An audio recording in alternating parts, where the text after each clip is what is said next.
প্রশংসা ওই আল্লাহর যিনি তার নবীকে, যিনি তার বান্দাকে মেরাজের রাতে মসজিদুল হারাম থেকে মসজিদুল আকসায় ভ্রমণ করিয়েছেন। মেরাজের রাত্রিতে বিশ্বনবী ওই মসজিদটা ভ্রমণ করেছিলেন এবং বিশ্বনবী বলেছেন, খবরদার, স্পেশাল সওয়াবের নিয়তে, বিশেষ সওয়াব পাওয়া যাবে এই নিয়তে পৃথিবীর 3টা মসজিদ ছাড়া আর কোনো মসজিদে সফর করা জায়েজ। তার প্রথম হলো মসজিদুল আকসা। এই মসজিদুল আকসার ভেতরে 1 রাকাত নামাজ পড়লে 500 রাকাতের সওয়াব দেয় কে? 2 নম্বর মসজিদে নববী, বিশ্বনবীর কবর যেই মসজিদের মধ্যে রয়েছে, ওই মসজিদে 1 রাকাত নামাজ পড়লে 1000 রাকাত নামাজের সওয়াব দেয় কে? 3 নম্বর মসজিদুল হারাম, যেই মসজিদুল হারামের মাঝখানে আল্লাহর ঘর রয়েছে, ওই ঘরে 1 রাকাত নামাজ পড়লে 1 লক্ষ রাকাতের সওয়াব আমলনামায় দিবে কে? আর যদি জামাতে পড়েন আরো 27 দিন বেশি, তার মানে 1 রাকাতে 27 লক্ষ রাকাতের সওয়াব। সুবহানাল্লাহ কইবেন না? এজন্য বিশ্বনবীর এই মসজিদে নামাজ পড়লে 1 রাকাতে 1000 রাকাতের সওয়াব, মসজিদুল আকসাতে পড়লে 1 রাকাতে 500 রাকাতের সওয়াব, আবার মসজিদুল হারামে 1 রাকাত নামাজ পড়লে 1 লক্ষ রাকাতের সওয়াব দিবে কে?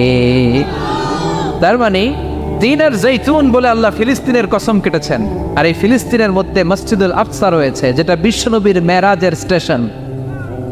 বিশ্বনবী মেরাজ করতে যে ওইখানে ব্রেক নিয়েছে, ওইখানে বিশ্বনবী ট্রানজিট নিয়েছে। বিশ্বনবীর মেরাজটাও হয়েছে এইভাবে, সরাসরি রব্বুল আলামিন বিশ্বনবীকে আল্লাহর আরশে টান দিয়ে একেবারে নিয়ে যায় নাই। বিশ্বনবীকে মক্কাতুল মুকাররমা থেকে প্রথমে বিশ্বনবীকে ইয়াসরিবে নেওয়া হয়েছে। বিশ্বনবী ওনার চাচাতো বোন উম্মে হানির ঘরে শোয়া ছিলেন। সাইয়েদনা জিব্রাইল ঘরের চালটা ফাঁকা করে বিশ্বনবীকে তুলে নিয়ে হাতিমে কাবার মধ্যে বসালেন। বিশ্বনবীর গলার নিচ থেকে শুরু করে নাভি পর্যন্ত 1 টান দিয়ে ছিঁড়ে ফেললেন। বিশ্বনবীর কলিজাটাকে বের করলেন, জামজামের পানি দিয়ে বিশ্বনবীর কলিজাটাকে ধৌত করলেন, আবার কলিজা ঢুকিয়ে দিয়ে সেলাই করে দিলেন। বিশ্বনবীর পুরো জীবনীতে শুধুমাত্র কেবলমাত্র কয়েকজন সাহাবা বিশ্বনবীকে উদম গায়ে দেখেছে, মানে খালি গায়ে দেখেছে। যে সমস্ত সাহাবারা বিশ্বনবীকে খালি গায়ে দেখার সুযোগ পেয়েছে, তারা বলেছে, আমরা বিশ্বনবীর গলা থেকে নাভি পর্যন্ত এই জায়গায় সেলাইয়ের দাগ দেখতে পেয়েছি। সাইয়েদনা জিব্রাইল গলা থেকে নাভি পর্যন্ত কেটে কলবটা বের করে জামজামের পানি দিয়ে ধুয়ে আবার সেট করে দিলেন, এরপর সেলাই করে দিলেন। এটাকে বলে শাক্কে সাদার, সিনা চাক। কি বলে? ডাক্তারি ভাষায় বলে ওপেন হার্ট সার্জারি।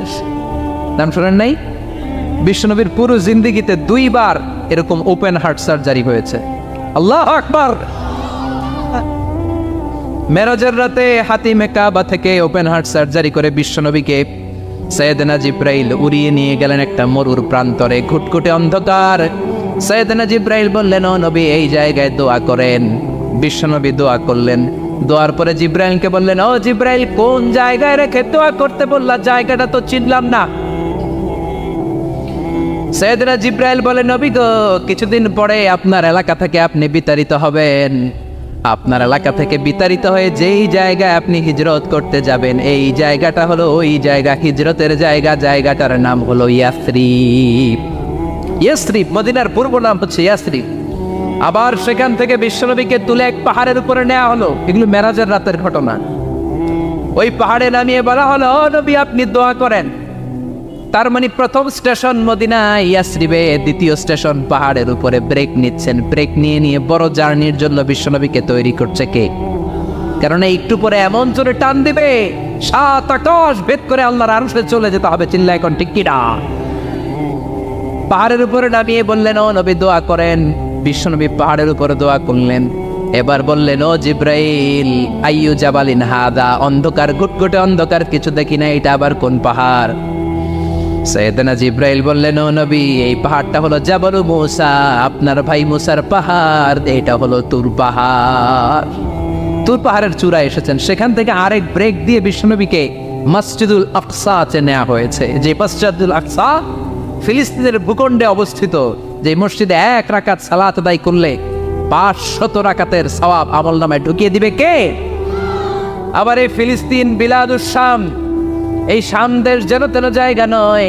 দুইটা বর্ণনায় পাওয়া যায় কিয়ামতের ময়দানটা হবে আরাফাতের ময়দানে, আবার আরেকটা বর্ণনায় পাওয়া যায় কিয়ামতের ময়দানটা হবে সিরিয়া ফিলিস্তিন এই শামের ভূখণ্ডের ময়দানে। পড়েন সুবহানাল্লাহ। সাইয়েদনা ঈসা আলাইহিস সালাম দাজ্জালকে হত্যা করার জন্য বাংলাদেশে নামবে না,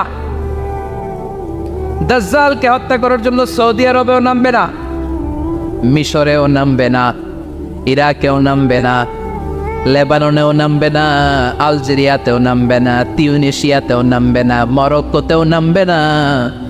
সাইয়েদনা ঈসা আলাইহিস সালাম দাজ্জালকে হত্যা করার জন্য ফিলিস্তিনের দামেস্কের জামে মসজিদের সবচেয়ে বড় মিনারার পাশে দুইজন ফেরেশতার পাখার উপরে ভর করে জমিনে নেমে আসবেন। এই জায়গাটা অনেক গুরুত্বপূর্ণ জায়গা। আল্লাহ বলেছেন বারাকনা হাওলা, এই পুরো এলাকাটাকে আমি বরকত দিয়ে ছেয়ে দিয়েছি। পড়েন আল্লাহু আকবার। আবার এই জায়গায় বিশাল একটা যুদ্ধ হবে। ফিলিস্তিনের একটা শহর আছে আল গৌতা, এই গৌতা শহরে মুসলমানদের কেন্দ্রবিন্দু হবে। কিয়ামতের আগ দিয়ে যা যা ঘটবে সব এই ফিলিস্তিনে ঘটবে। এই জন্য তিন আর জাইতুনের কসম কাটার মধ্য দিয়ে ফিলিস্তিনের কসম কেটেছে কে? এই ফিলিস্তিনের বাইতুল হাম, যেটাকে বলে বেথেলহাম, এই বেথেলহাম সিটিতে ঈসা আলাইহিস সালামের জন্ম। সুবহানাল্লাহ পড়েন। যাইতে মনে চায় সৌদি আরব, যাইতে মনে চায় মক্কা, যেতে মনে চায় মদিনাতে, বিশ্বনবী শুয়ে আছেন সেখানে। দেখা দাও রাসূলুল্লাহ, ধন্য করো দিদারে, আমি কেঁদে কেঁদে হই গো সারা, ধন্য করো দিদারে। দুই সাথীকে পাশে নিয়ে হায় ঘুমিয়ে আছো নিঝুম নিরালায়, আমি সইতে পারি না বিরহ জ্বালা, ধন্য করো দিদারে। ডেকে লও হাবিবাল্লাহ, ধন্য করো দিদারে। পড়েন আমিন। অসাধারণ কথামালা এই গানের, কিন্তু সামান্য একটু সমস্যা আছে। বিশ্বনবীর কাছে দিদার চাওয়া যায় না, দিদার চাইতে হবে কার কাছে? দেখা দাও মাবুদ আল্লাহ, ধন্য করো দিদারে, আমি কেঁদে কেঁদে হই গো সারা, ধন্য করো দিদারে। পড়েন আমিন। এজন্য বিশ্বনবীর দিদার আল্লাহর পক্ষ থেকে অনেক বড় নেয়ামত, কিন্তু দিদার বিশ্বনবী দিতে পারে না। দিতে পারে কে? বিশ্বনবীর স্বপ্ন যুগে কাকে এসে ওনার নুরানি চেহারাটা দেখাবেন, এটা বিশ্বনবীর সিদ্ধান্তে নয়, একজনের সিদ্ধান্তে। তিনি কে? এজন্য বলতে হবে ডেকে লও মাবুদ আল্লাহ। চিল্লা এখন ঠিক কিনা? বিশ্বনবীর চেহারাটা বড় সুন্দর ছিল, এত সুন্দর চেহারার মানুষ পৃথিবীতে দ্বিতীয়টা নাই। ওই চেহারা নিয়ে বিশ্বনবী আয়নার সামনে যখন দাঁড়াতেন, উনি বলতেন আল্লাহুম্মা হাসসানতা খালকি ফাহসিন খুলুকি। এর মানে হলো আল্লাহ আমার চেহারাটা আপনি যেমন সুন্দর করেছেন, আমার চরিত্রটাও সুন্দর করে দিয়ে। দিস ইজ দ্য অ্যাটিটিউড, এটাকে বলা হয় attitude. What a marvellous amazing attitude he belongs. বিশ্বনবীর কি সুন্দর অ্যাটিটিউড ছিল। সুন্দর চেহারা নিয়ে আয়নার সামনে দাঁড়িয়ে তিনি বলতেন আল্লাহ আমার চেহারাটা যেমনি সুন্দর করেছো, আমার চরিত্রটাকেও সুন্দর করে দাও। আমার বাহিরটা যেমন সুন্দর আল্লাহ, আমার ভেতরটারেও সুন্দর করে দিও। পড়েন আমিন। এই আয়নার দোয়া পারেন তো? আয়নার সামনে দাঁড়ায় এই দোয়া পড়েন তো? নাকি বলেন আয়না বসাইয়া দিও কলবের ভিতর? এগুলো বলবেন? পড়েন আল্লাহুম্মা হাসসানতা খালকি ফাহসিন খুলুকি, আল্লাহুম্মা হাসসানতা খালকি ফাহসিন খুলুকি। হে আল্লাহ, সবাই বলেন হে আল্লাহ তুমি আমার চেহারাটা সুন্দর করেছ, তুমি আমার চরিত্রটাও সুন্দর করে দিও। আমিন। আরো জোরে পড়েন আমিন। এই জন্য নিজে যখন আয়নার সামনে দাঁড়াবেন এটা বলবেন আপনার স্ত্রী যখন আয়নার সামনে দাঁড়ায় তখন এইটা বলবেন, আপনার বাচ্চা যখন আয়নার সামনে দাঁড়ায় তখন এই দোয়া পড়বেন। রাজি আছেন তো? আয়নার সামনে দাঁড়িয়ে আমরা বলবো হাসান তাফল কি আল্লাহ তুমি আমার চেহারাটা সুন্দর করেছো। আমরা সবাই সুন্দর, আমরা সবাই সুন্দর। যার কালার কালো, কালো চামড়ার লোক, তার মধ্যে একটা সৌন্দর্য আছে না নাই? আল্লাহ বললেন এই কালো আর ধলো এগুলো তো বাইরে, ওয়াখতিলাফু আলওয়ানিকুম ওয়া আলসিনাতিকুম, তোমাদের গায়ের রঙের ভিন্নতা, ভাষার ভিন্নতা, এগুলো আল্লাহর মিরাকেল। একজন সাদা, একজন কালো, একজন ধূসর বর্ণের, এক একজনের চেহারার সাথে আরেকজনের চেহারার মিল নাই। সুবহানাল্লাহ, এটাই সৌন্দর্য। এজন্য আল্লাহ বললেন লাকাদ খালাকনাল ইনসানা ফি আহসানি তাকওয়িম, আমি গোটা মানব জাতিকে চমৎকার একটা স্টাইল দিয়ে তৈরি করেছি। এই স্টাইলের সাথে পৃথিবীর কোনো প্রাণীর কোনো মিল থাকে না। সুবহানাল্লাহ, কি অসাধারণ আমাদের কাঠামো। আপনি যদি হিউম্যান ব্রেইন নিয়ে চিন্তা করেন, আমাদের ব্রেইনের ক্যাপাসিটি কিন্তু অনেক বেশি। এই পৃথিবীতে সবচেয়ে পাওয়ারফুল যে কম্পিউটার আবিষ্কার করা হয়েছে এটার নাম ক্রে-1 সুপার কম্পিউটার।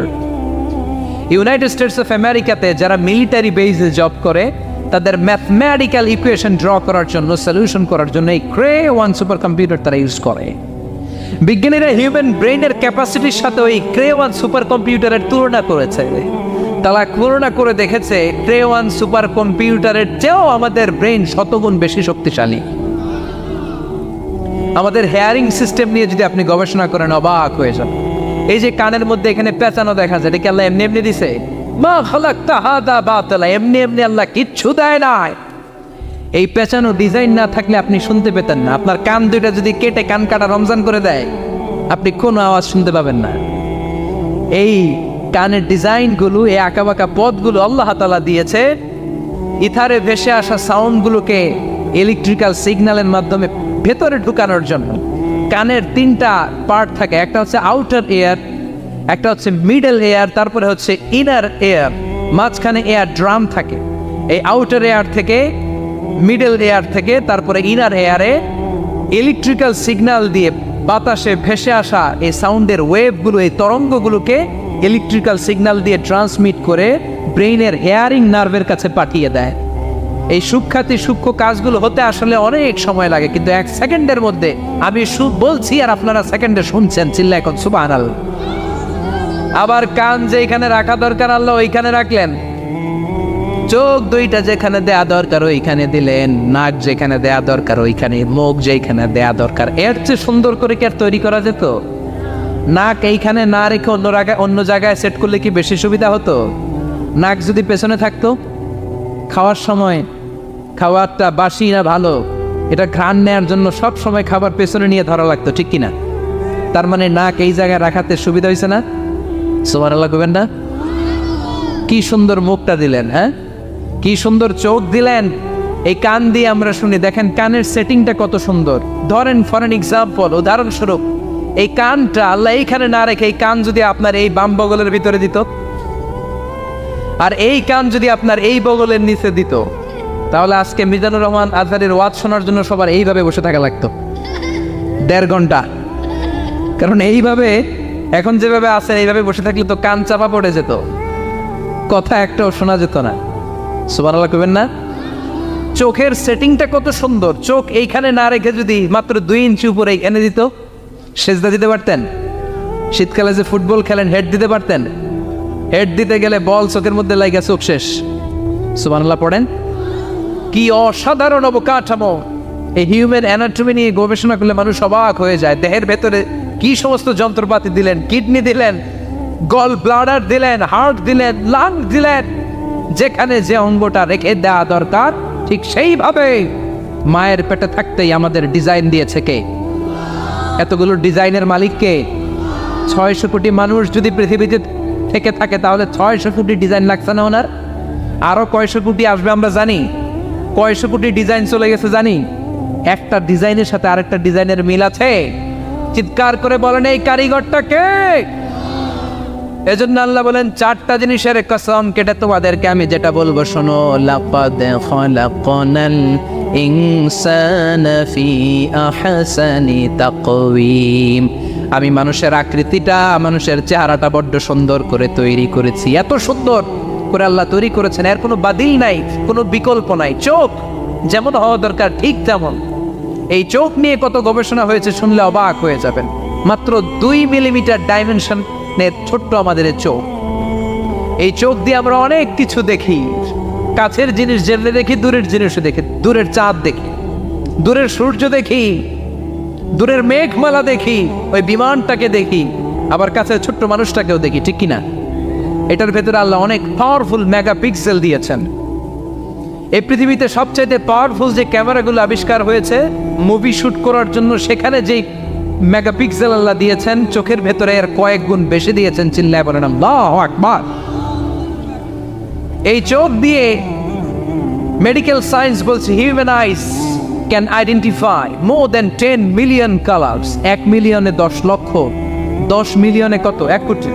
তার মানে এই চোখ দিয়ে আমরা আমাদের এক একটা চোখ দিয়ে 1 কোটি ধরনের রং শনাক্ত করতে পারি। এক লাল রঙের মধ্যে কত লাল, লাইট রেড, ডিপ রেড, কত ধরনের মিক্স করে কত কালার হয়, সবকিছু চোখ দিয়ে আমরা ধরতে পারি। চিল্লায় বলেন আল্লাহু আকবার। জিহ্বা দিয়ে স্বাদ নেওয়ার সুযোগ দিলেন। এই জিহ্বার পার স্কয়ার সেন্টিমিটারে টেস্ট বার্ড রয়েছে 184টা। সেই হিসাবে আপনার জিহ্বার উপরিভাগ দিয়ে আপনি 10,000-এরও বেশি ধরনের খাদ্যের স্বাদ আস্বাদন করতে পারেন। চিৎকার করে পড়েন আল্লাহু আকবার। এক একটা অঙ্গ নিয়ে যদি আপনি গবেষণা করেন, কত কাজ করার সুযোগ আল্লাহ তাআলা দিয়ে দিলেন। 206টা নাকি হাড্ডির পিস রেখেছে আল্লাহ এক একটা দেহের ভিতরে। 206টা না, 206টা হাড় আছে। আমাদের প্রত্যেকের দেহের ভিতরে কয় পিস হাড্ডি? কথা কয় না, 206টা। সবচেয়ে ছোট হাড়টা আছে কানের ভেতরে। সুবহানাল্লাহ পড়েন। সবচেয়ে ছোট হাড়। এক একটা অঙ্গ কত সুন্দর এরকম বেন্ড করা যায়, হাত পা নাড়ানো যায়, এইখানে একটা টুইস্ট করা যায়, এইখানে টুইস্ট করা যায়, আবার কবজি টুইস্ট করা যায়, আবার এইখানে এক একটা আঙ্গুলে কতগুলো টুইস্ট করা যায়। সুবহানাল্লাহ কইবেন না? কত কাজ এ হাতের। এই হাত দিয়ে ঘুষি মারা যায়, হ্যাঁ, হাত দিয়ে আটার খামির বানানো যায়, হাত দিয়ে ভারী জিনিস উত্তোলন করা যায়। আবার এই হাত দিয়ে দেখেন ক্রিকেটাররা কি সুন্দর বল করে, এটা দিয়ে স্পিন বল করে, লেগ স্পিন করে, অফ স্পিন করে, পেস বল করে। এক হাতের মধ্যে কত কারসাজি। সুবহানাল্লাহ করে না? আবার বা হাতে স্পিন করে না, বল এদিকে পড়ে ওদিকে চলে যায়, আছে না নাই? আবার এই আঙ্গুল দিয়ে কত কাজ।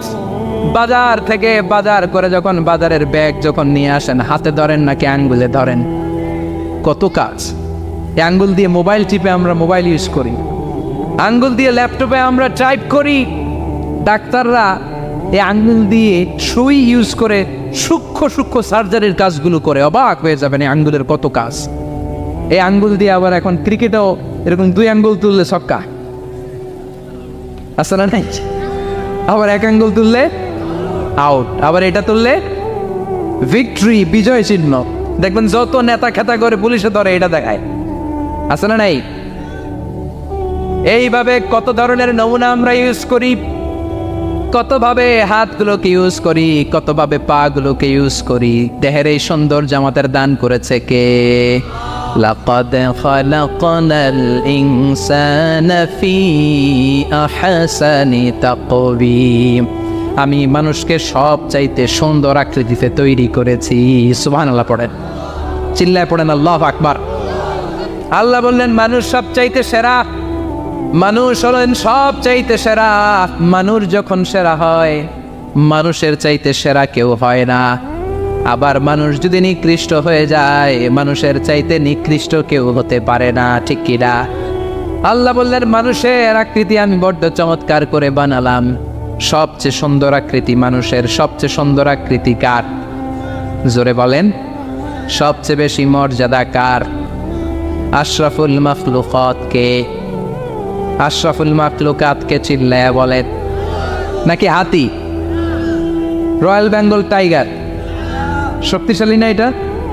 এটা তো মানুষ খেয়ে ফেলায়, তো এটাই না আশরাফুল মাখলুকাত হওয়া দরকার? হাতি সবচেয়ে শক্তিশালী না? তো এইটাই না আশরাফুল মাখলুকাত হওয়া দরকার? এগুলো কোনটাই আশরাফুল মাখলুকাত না। আশরাফুল মাখলুকাত হচ্ছে মানুষ। আশরাফুল মাখলুকাত কি? চিল্লায় বলেন আশরাফুল মাখলুকাত কে? এজন্য আল্লাহ বললেন লাকাদ খালাকনাল ইনসানা ফি আহসানি তাকওয়িম, আমি মানুষকে চমৎকার আকৃতি দিয়ে তৈরি করেছি। সুম্মা রাদাদনাহু আসফালা সাফিলিন, আবার মানুষকে আমি একেবারে নিম্নগামী করেছি। উপরে যেমনি নিয়েছি আবার মানুষকে নিম্নগামীও করেছি। তার মানে মানুষ যদি সম্মানিত হয়, মানুষের চেয়ে বেশি সম্মানিত কেউ হতে পারে? মানুষ যদি সম্মানিত হয়, মানুষের চেয়ে সম্মানিত হওয়ার সুযোগ কারো আছে? দলিল কি? দলিল হচ্ছে বিশ্বনবী যখন মেরাজে যাচ্ছিলেন, একটা সার্টেন লেভেল, যে একটা নির্দিষ্ট জায়গায় যে সাইয়েদনা জিব্রাইল বললেন, ইয়া রাসূলুল্লাহ আমি আর উপরে যেতে পারবো না, আমার খেলা এই জায়গায় শেষ, নবী আপনার খেলা এখন শুরু। সুবহানাল্লাহ। ও নবী, এই জায়গার নাম সিদরাতুল মুনতাহা, এটা সীমান্ত বৃক্ষ, এটা হচ্ছে বর্ডার এরিয়া। কি এরিয়া? এটা হলো বর্ডার এরিয়া, এখানে আমার খেলা শেষ। আজীবন আমি এই জায়গায় এসে কান পেতে আল্লাহর অর্ডার শুনেছি, আর ওই অর্ডার তামিল করার জন্য দুনিয়াতে নেমেছি। আমি জিব্রাইলের উপরে যদি 1 ইঞ্চি উপরে ওঠার চেষ্টা করি, আমার শত শত পাখাগুলোকে জ্বালিয়ে ছাই করে দিবে কে? সাইয়েদনা জিব্রাইল আর উপরে যেতে পারে নাই। যেখানে সাইয়েদনা জিব্রাইলের খেলা শেষ, ওইখানে বিশ্বনবীর খেলা শুরু হয়েছিল। কোন সুবহানাল্লাহ। তার মানে মানুষ যখন উপরে ওঠে, এত উপরে উঠে যায়, ফেরেশতাদেরকেও হার মানিয়ে ফেরেশতাদের উপরে চলে যায়। আবার মানুষ যখন নিচে নামতে শুরু করে, শয়তানকেও হার মানিয়ে নিচে চলে যায়। ঠিক কিনা? তার মানে হাইয়ার হলে সব দিক দিয়ে হাইয়ার, হাইয়েস্ট তো অল ক্রাইটেরিয়াতে সে হাইয়েস্ট, লোয়েস্ট তো অল ক্রাইটেরিয়াতে সে লোয়েস্ট। মানুষ ভালো হলে এর চেয়ে ভালো আর হয় না, মানুষ খারাপ হলে তার চাইতে খারাপ আর হয় না। এজন্য আল্লাহ বললেন সুম্মা রাদাদনাহু আসফালা সাফিলিন, মানুষকে যেমনি আমি সুন্দর আকৃতি দিয়ে তৈরি করেছি, আবার ওই মানুষকে আমি আল্লাহ নিম্নগামী করেছি। যেটা উপরে ওঠে ওইটা আবার নিচেও নামা লাগে। ঠিক কিনা? কোন কোন তাফসীরে মুফাসসিরিনে ইকরাম বলেছেন আসফালা সাফিলিন দিয়ে বার্ধক্যকে বোঝানো হয়েছে।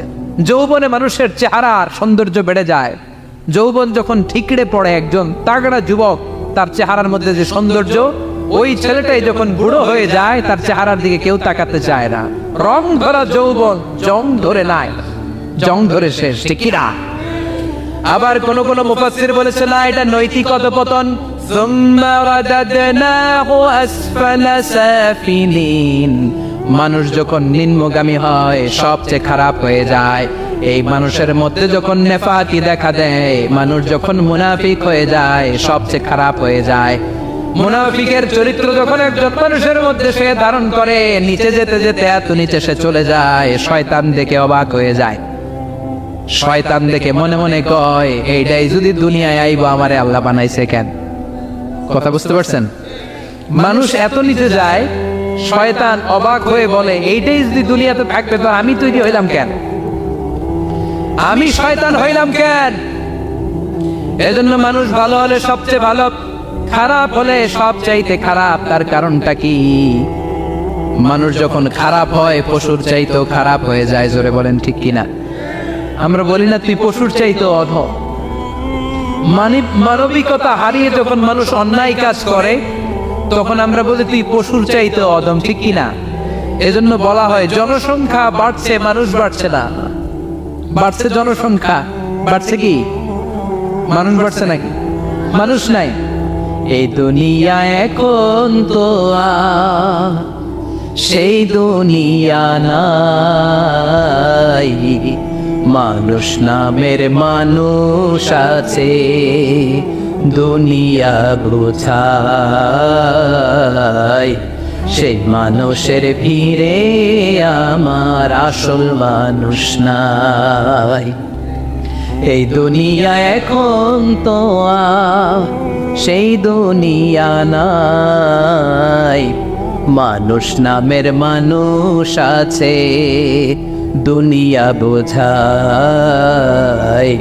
সেই মানুষের ভিড়ে আমার আসল মানুষ নাই। আসল মানুষের বড় অভাব।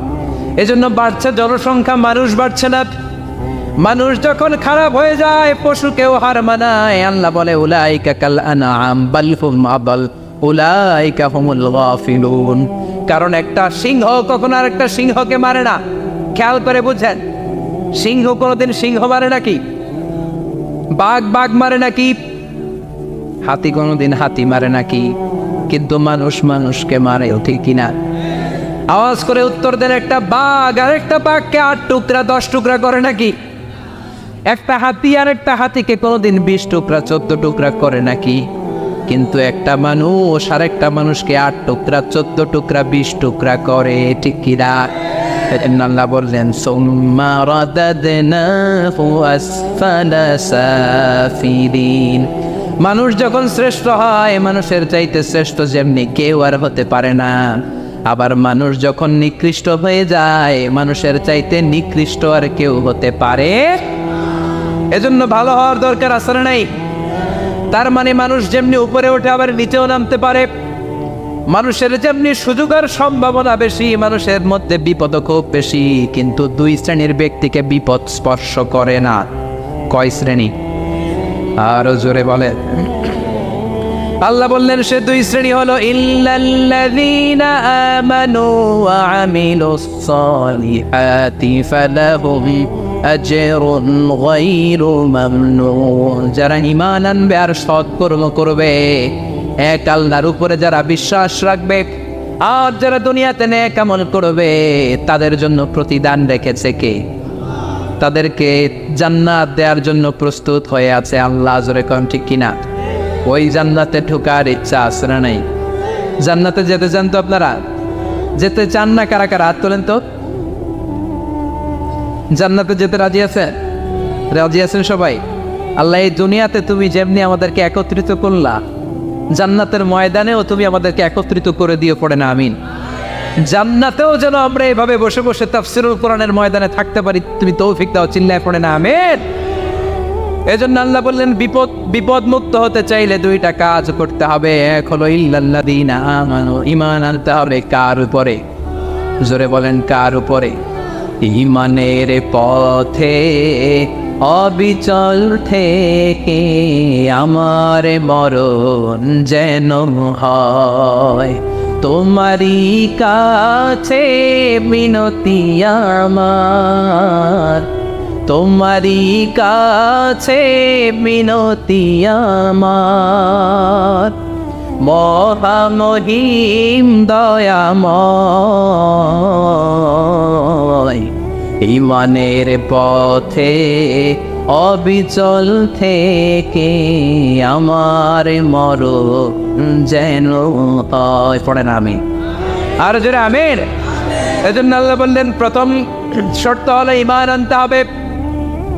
ওই ঈমানের মধ্যে শিরকের মিশ্রণ থাকতে পারবে না।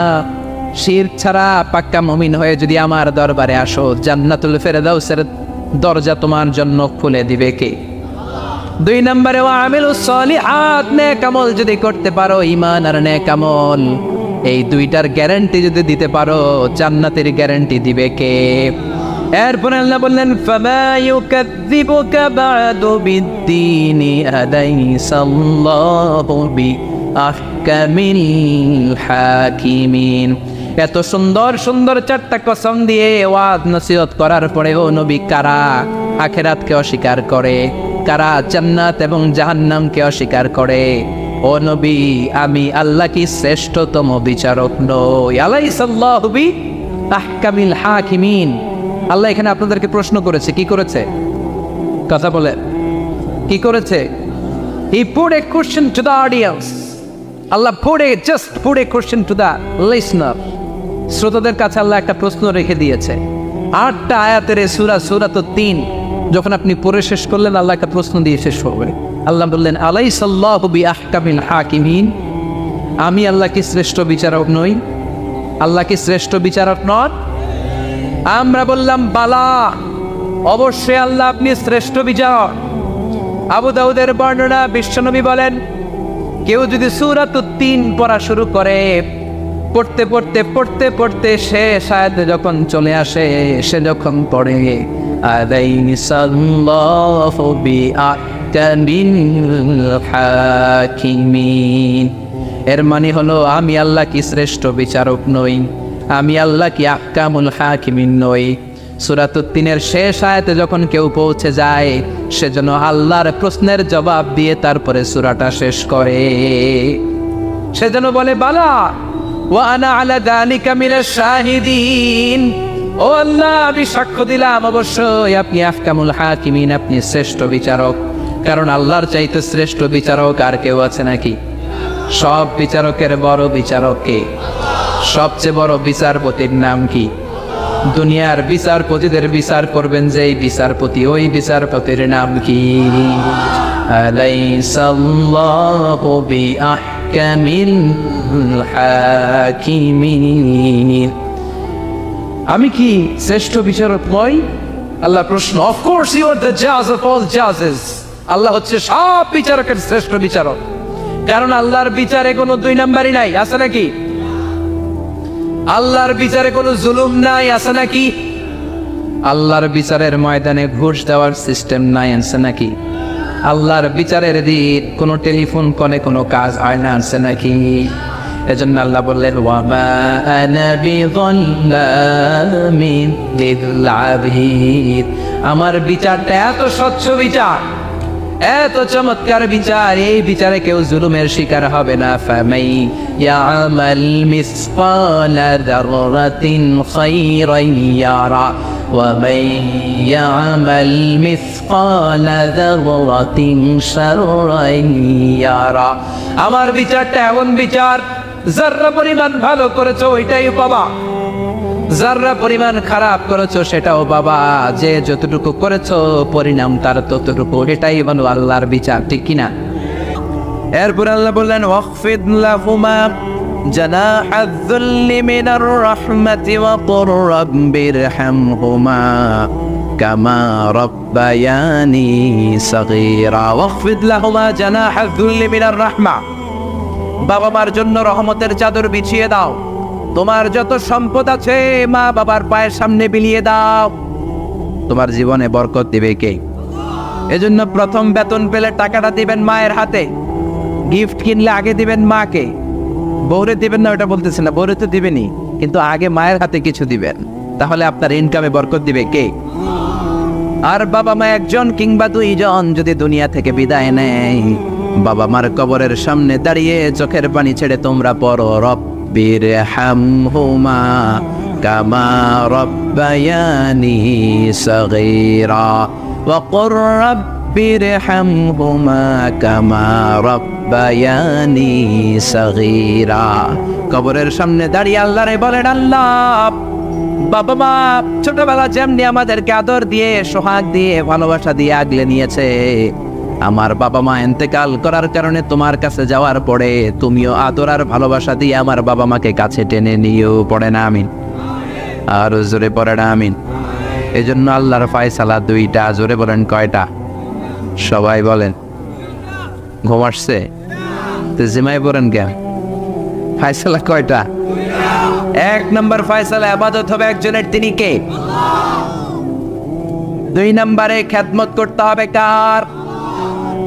বিশ্বনবী বললেন এই পৃথিবীতে যত ভালো আমল আছে তার মধ্যে শ্রেষ্ঠ ভালো আমল হচ্ছে মা বাবার খেদমত, বিররুল ওয়ালিদাইন। এক সাহাবী বললেন আইয়ুল আমালি আফদাল ইয়া রাসূলুল্লাহ, ও নবী সবচেয়ে ভালো আমল কোনটা? বিশ্বনবী বললেন সবচেয়ে ভালো আমল তিনটা। জোরে কোন কয়টা? এক নম্বরে as-সালাতু ফি ওয়াক্তিহা, সময় মতো নামাজ। যেখানে আজান হবে ওই জায়গায় নামাজ পড়ার দরকার আছে না নাই? সালাতে কায়েম করো, সালাতে কায়েম করো, হবে সম্মানী তুমি, হবে জান্নাতি তুমি, হবে সম্মানী তুমি, হবে জান্নাতি তুমি। দিবে কাল হাসরে শীতল ছায়া আরশে আজিম, রব্বিয়াল আলা রব্বিয়াল আযীম। ঠিক কি না? এক নম্বর ভালো আমল হচ্ছে সময় মতো নামাজ। দুই নম্বর সবচেয়ে ভালো আমল হলো বিররুল ওয়ালিদাইন, মাতা পিতার খেদমত করা। তিন নম্বরে সবচাইতে ভালো আমল হলো আল জিহাদ ফি সাবিলিল্লাহ, আল্লাহর রাস্তায় জিহাদ করা। সুবহানাল্লাহ। তার মানে এই পৃথিবীর সবচাইতে তিনটা ভালো আমলের মধ্যে মা বাবার সাথে খেদমত করাটা আছে না নাই? এই পৃথিবীর সবচেয়ে ভালো আমল যে তিনটা, এর মধ্যে মা বাবার খেদমত করাটাও আছে, ঠিক কি না? আর এই হাদিসে বিশ্বনবী বললেন মা বাবার খেদমত করা জিহাদের চেয়ে বেশি সওয়াবওয়ালা। এক সাহাবী আসলেন, জাআ রাজুলুন ইলা রাসূলিল্লাহ ইস্তাযিনুহুল জিহাদ, এসে বললেন ও নবী জিহাদে যেতে চাই, জিহাদে যাওয়ার অনুমতি দেন। বিশ্বনবী বললেন ও সাহাবী ঘরে আব্বা আম্মা আছে নাকি? সাহাবী বললেন আছে। বিশ্বনবী বললেন ফাফিহিমা ফাজাহিদ, ঘরে যাও বাবা মার খেদমত করো, বাবা মার খেদমত করলে ঘরে বসেই জিহাদের সওয়াব পাবা। বাবা মার খেদমত করলে ঘরে বসেই জিহাদের সওয়াব পাওয়া যায়। চিল্লায় পড়েন আল্লাহু আকবার। এজন্য বাবা মা খুশি হলে আরশের মালিক খুশি, বাবা মা নারাজ তো আরশের মালিক নারাজ। এজন্য বিশ্বনবী বলতেন রেদার রাব্বি ফি রেদাল ওয়ালিদ, বাবা মা যদি খুশি হয় আল্লাহ খুশি হয়। ওয়া সাখাতুর রাব্বি ফি সাখাতিল ওয়ালিদ, বাবা মা যদি নাখোশ হয়ে যায় আরশের মালিক আল্লাহ নাখোশ হয়ে যায়। এজন্য বাবা মার কাছ থেকে দোয়া নেয়ার দরকার আছে না নাই? বিশ্বনবী বলতেন জান্নাতে দুইটা স্পেশাল দরজা আছে, একটা দরজার নাম আব্বা, আরেকটার নাম মানে আল আব, আরেকটা আল হুম। এই দুইটা দরজা আমাদের ঘরে আছে না নাই? এজন্য বিশ্বনবী বলতেন দুইটা দরজা তোমাদের ঘরে আছে, উমা জান্নাতুকা ওয়া নারুক, বাবা মাই তোমার জান্নাত, বাবা মাই তোমার জাহান্নাম। এজন্য বাবা মার সাথে কেমন আচরণ করবা তোমাদের decision, the decision is yours.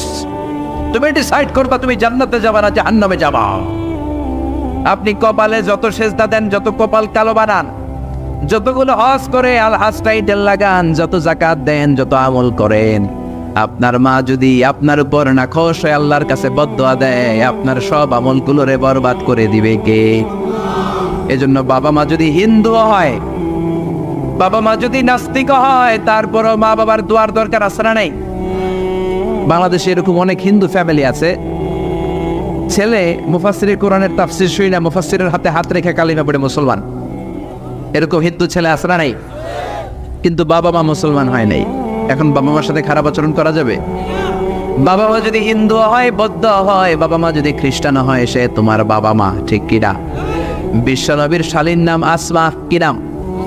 Asma বিনতে আবি বকর, বুখারীর বর্ণনা।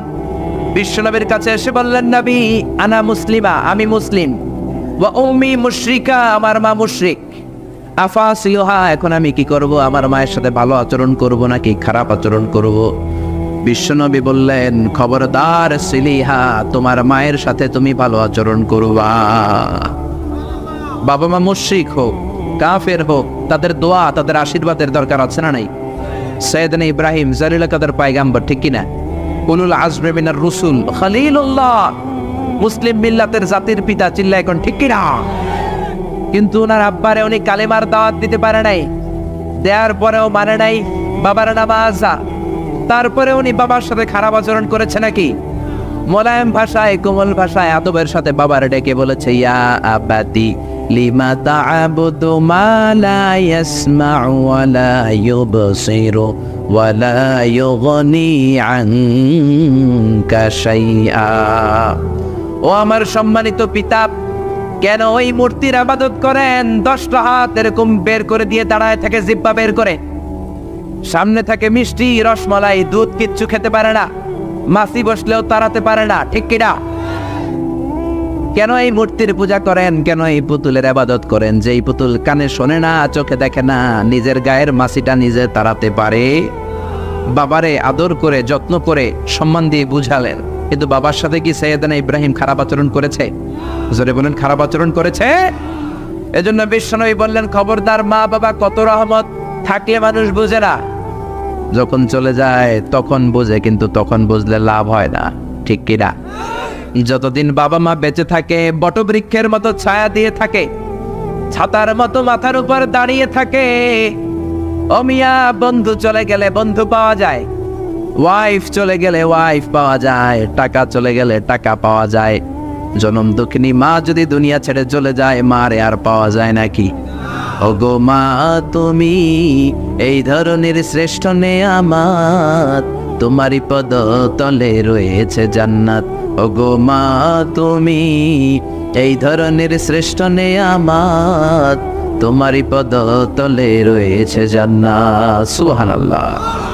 এজন্য মায়ের দোয়া এমন দোয়া কখনো ফিরে না। গুলি মারলে গুলি মিস হয়, ড্রোন হামলা করলে মিস হয়, ব্যালিস্টিক ক্ষেপণাস্ত্র মারলে মিস হয়, অ্যাটম বোমা মারলে মিস হয়, মায়ের দোয়া মিস হয় নাকি? কথা কন, বিশ্বাস হয়? একটু সন্দেহ সন্দেহ লাগে? Any confusion, any doubt? লা শাক্কা ফি, কোনো সন্দেহ নাই, লা রাইবা ফি, চিল্লায় এখন ঠিক কি না? মায়ের দোয়া এমন দোয়া, মায়ের দোয়াটাও কবুল, বদ দোয়াটাও কবুল, ঠিক কি না? যদি এমন হতো শুধু দোয়াটা কবুল, তাহলে দোয়া না করুক, সমস্যা নাই। কিন্তু বদ দোয়া করলেও কবুল করে কে? বদ দোয়া কবুল হয়ে গেলে সমস্যা আছে না নাই? এজন্য মা বাবার সাথে ভালো আচরণ করব। বাবা মার ছেলে মেয়েদের দৃষ্টান্ত তরমুজ আর ছুরির মতো। মা বাবা হলো ছুরি, ছেলে মেয়ে তরমুজ। তরমুজ নিচে রেখে উপর থেকে ছুরি মারলে তরমুজ কেটে যায়, আবার ছুরি নিচে রেখে উপর থেকে তরমুজ ফেললেও তরমুজ কেটে যায়। উভয় অবস্থায় তরমুজের ক্ষতি হয়, ছুরির কিছু হয়। কথা বুঝতে পেরেছেন? এই জন্য যত বড় আল্লাহর ওলি আপনি হন না, মা বাবা বদদোয়া দিলে কিন্তু লেগে যাবে, ঠিক কি না? বনি ইসরাইলের একজন আবেদ ছিল, নাম জুরাইজ। নাম কি? বুখারীর বর্ণনা, প্রামাণ্য বর্ণনা আপনাদেরকে শোনাচ্ছি। জুরাইজ সে একজন অনেক বড় আল্লাহর ওলি। তাহাজ্জুদের নামাজ পড়তো রাতে। তাহাজ্জুদের নামাজ ছাড়া আল্লাহর ওলি হওয়া যায়? কথা বলে। আমিনাল লাইলি ফাতাহাজ্জাদ বিহি নাফিলাতান লাকা আসা আন ইয়াবআসাকা রাব্বুকা মাকামাম মাহমুদা। তাহাজ্জুদের নামাজ যদি আপনি পড়েন, আপনার মর্যাদা বাড়িয়ে দিবে কে? এ আল্লাহর ওলি জুরাইজ থাকতেন পাহাড়ের উপর। পাহাড়ের উপরে তাহাজ্জুদের নামাজ পড়ছেন। ইন দা মিন টাইম ওনার মা ওনাকে ডেকেছে, ইয়া জুরাইজ আশরিবনি মোয়া, পানি খাওয়া। জুরাইজ মনে মনে ভাবে, হায় হায়, নামাজের মধ্যে দাঁড়ালাম, এখনই মায়ের তৃষ্ণা লাগলো, কি করব? মায়ের ডাকে সাড়া দেব নাকি নামাজ চালিয়ে যাব? জুরাইজ মনে মনে ভাবে, কিছুক্ষণ পরে যে মাকে পানি খাওয়াবো, আগে নামাজটা পড়ি। কিছু সময় পর তার মা আবার ডাক দিল, ইয়া জুরাইজ। জুরাইজ আবার বিপদে পড়ে যায়, হায় হায়, কি করব? নামাজ পড়বো নাকি মারে পানি খাওয়াবো? আবার সিদ্ধান্ত নিল, না না, নামাজটা শেষ করে যাব। 3 বার ডাকার পরে জুরাইজ নামাজের কারণে মায়ের ডাকে সাড়া দেয় নাই। মায়ের মনের মধ্যে দুঃখ লেগেছে, মা তার মনে কষ্ট পেয়েছে। মুহূর্তের মধ্যে মা 2টা হাত তুলে আল্লাহর কাছে বদদোয়া দিয়েছে। কবুল করে নিয়েছে কে? ওই যে বলছি, মায়ের দোয়াও কবুল, বদদোয়াও। এটা কি মুফাসসিরে কোরআন নাকি হাফেজ না মাওলানা না আল্লাহর ওলি, ইট ডাজন্ট ম্যাটার। ওইটা কোনো বিষয় না। দোয়া করলেও কবুল, বদদোয়া তো কবুল, চিল্লা এখন ঠিক কি না? আল্লাহর ফয়সালা কয়টা? জোরে বলেন। 1 নম্বরে ইবাদত হবে একজনের, তিনি কে? 2 নম্বরে খেদমত হবে কার?